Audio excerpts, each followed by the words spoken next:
பாசமுள்ள பார்வையிலே கடவுள் வாழ்கிறான். அவன் கருணையுள்ள நெஞ்சினிலே கோயில் கொள்கிறான்.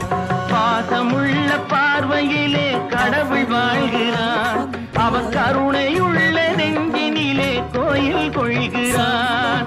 இதோ எந்தன்